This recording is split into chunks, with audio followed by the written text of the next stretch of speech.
One piece episode 1089 की शुरुआत में चॉपर को दिखाया जाता है जो कि लूफी के ड्रीम को सुन के बहुत खुश होता है। उसके बाद फ्रैंकी बोलता है तुम्हें अपने ड्रीम को कंप्लीट करने के लिए पायरेट किंग बनना होगा और उसके लिए हमें बस लास्ट रोड पोनीग्लिफ को ढूंढना है। रॉबिन समझाती है कि यह उतना आसान नहीं है क्योंकि सालों से उस लास्ट पोनीग्लिफ को किसी ने नहीं देखा है और इसका कोई हिंट भी नहीं है कि वो कहाँ हो सकता है। उसके बाद हमें नेवी हेडक्वार्टर्स की ओर दिखाया जाता है जिन्होंने पता लगा लिया कि साबो कम्बाक का क्विंडम में कॉल लगा रहा है। वो लोग उसके लोकेशन को ट्रैक करने में लगे हुए हैं। फिर हमें न्यूज रिपोर्टर मॉर्गन को दिखाया जाता है जो कि बताता है कि काइडो और बिग मॉम को डिफीट करने के बाद दो नए एम्परर बन गए और कई से वॉरलॉर्ड का सिस्टम हटने के बाद बगी ने क्रॉस गिल्ड को फॉर्म किया और अमेजोन लिली पे नेवी और ब्लैकबियर्ड ने हमला किया और रिवॉल्यूशनरी आर्मी ने वर्ल्ड नोबल्स के ऊपर वॉर डिक्लेयर कर दिया। साबो ने किंग कोबरा को मार दिया और विवी गायब हो गई है।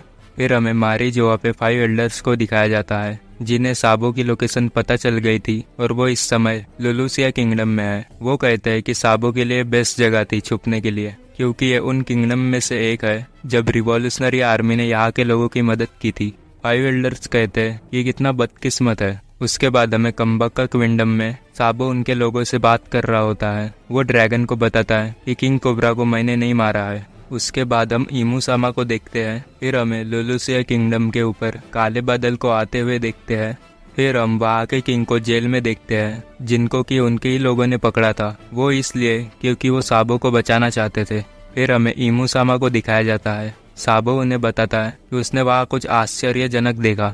खासकर उसने देखा कि कोई खाली सिंहासन पर बैठा था। तब 5 एल्डर्स लुलुसिया किंगडम के मैप पर क्रॉस कर देते हैं और साबो की कॉल को ट्रेस करना बंद करने को बोलते हैं और उस किंगडम पर बहुत लाइट चमक रही थी।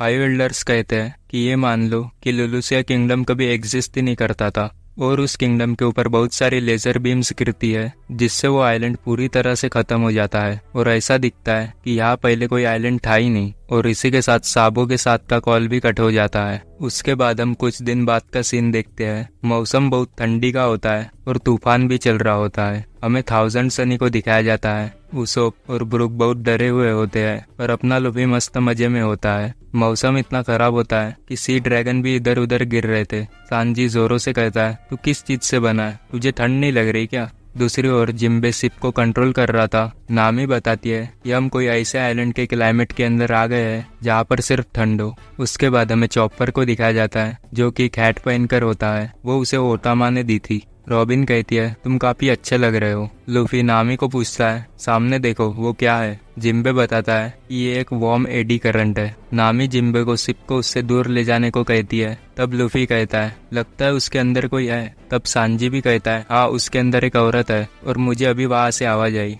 उसोप कहता है उसके अंदर जो कोई भी हो हम उसका क्या कर सकते हैं। जोरो कहता है ये मुझ पर छोड़ दो, मैं उसे काटने वाला हूँ। सांजी कहता है अगर तूने गलती से भी उस औरत को एक खरोच तक पहुँचाए तो फिर तू है और मैं हूँ। जोरो अपने अटैक बर्ड डांस को यूज करता है जिससे कि वो कट जाता है। तभी चॉपर बाहर निकलता है अपनी ऐड दिखाने, पर उसकी वजह से वो खुद ही हवा में उड़ जाता है। लूफी उसे बचाने के लिए उसे पकड़ता है लेकिन वो भी उसके साथ हवा में उड़ जाता है। उस एडी करंट से एक लड़की बाहर निकलती है जिसका कि नाम बोनी होता है और ये भी वर्स्ट जनरेशन से है जिसकी बाउंटी 320 मिलियन बेरीज होती है। लूफी उसे भी पकड़ता है। वो लड़की कहती है वो मॉन्स्टर का आ गया। तभी वो स्ट्रॉ मेंबर्स की तरफ देखती है और कहती है तुम्हारे नीचे देखो। वो लोग देखते हैं कि नीचे से एक सी मॉन्स्टर आ रहा है। वो उनकी शिप को खाने ही वाला होता है पर तभी ये एपिसोड एंड हो जाता है। आगे आने वाले एपिसोड के लिए आप हमारे चैनल को सब्सक्राइब कर सकते हैं। धन्यवाद।